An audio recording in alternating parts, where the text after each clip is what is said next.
Secondly, the president is heading to Glasgow, and he's hoping to signal the climate commitments.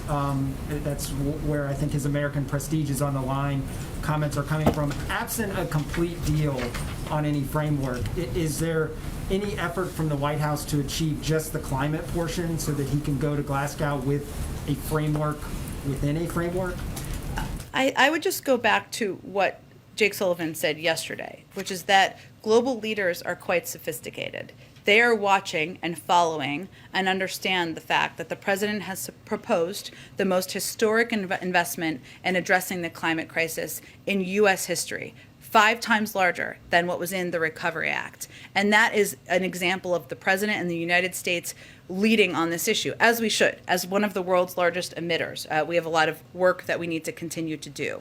So what they know and what he will convey to them, regardless of the status, is that we're talking here about fundamentally changing a range of sectors in the U.S. economy. We're talking about incentivizing rooftop solar and home electrification, solar offshore and onshore wind with manufacturing credits, industrial sector decarbonization, rural co-ops. We're talking about fundamentally changing and incentivizing how industries and parts of U.S. society focus on climate and move toward a clean energy and clean energy society. That's what we're doing here, and we're on the verge of getting that done. So I'm just going to reiterate that world leaders are not looking at, is there a vote in the Senate or the House before the president gets on the plane? They're looking at what we're trying to accomplish, our commitment to doing that, the fact that we're making progress on that, and the president's role in getting that done. Go ahead. At the heart of the debate here is a question that different groups of people answer differently as to how big this spending package ultimately is in context, in terms of history. Sure.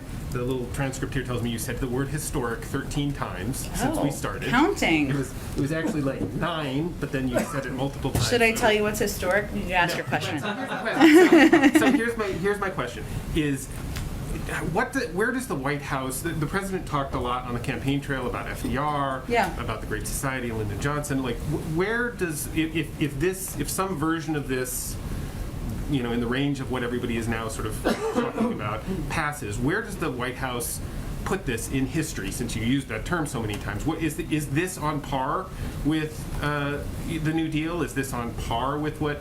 Does this go beyond what Lyndon Johnson tried to do? You talked just now about just the sort of fundamental altering of society as it relates to climate change. How much should the people who are now debating this feel like they are doing in the context of history? Well, I don't know that we have a new label to put on it. Maybe in the future people look back and say, how does this compare to Build Back Better? We'll see. But when I'm talking about with history here, and I'll be short here, I promise, is creating infrastructures that could be built upon. Similar to what happened with the Affordable Care Act. That's what we're trying to do with universal pre-K. That is something that for decades to come could be built upon and become better. And as it relates to the climate crisis, maybe, hopefully, we'll look back and this will be the moment where the United States, the president, Congress takes a historic action that can change our trajectory here.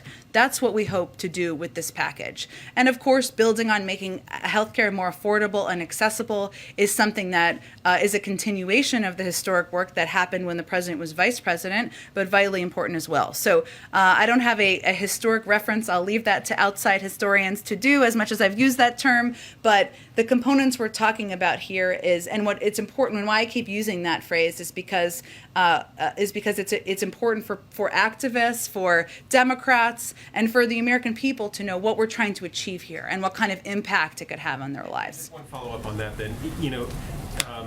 I assume that the president is making that argument, that sort of range of arguments that you make to the people who are whose expectations for even more have been dashed. How much is the White House planning, and have you already started planning for an extensive sales job afterwards, were this to sort of pass at some point tomorrow, next week, whenever, of the White House that you served in, the last White House that you served in, promised to make a similar kind of pitch after the Affordable Care Act passed, and by and large didn't happen. Yeah. And certainly wasn't very effective for a very long time. And, what lessons did you guys learn from that? And is there some, plan to sort of, reset expectations after months of compromise and hearing about things that are not as big as he wanted? Well, I think you can certainly expect not just the president, the vice president, but also members of our cabinet who have been fanning out across the United States for months now to continue to do that. And I would say one of the lessons learned is certainly that, and having lived through several iterations of the selling of the Affordable Care Act,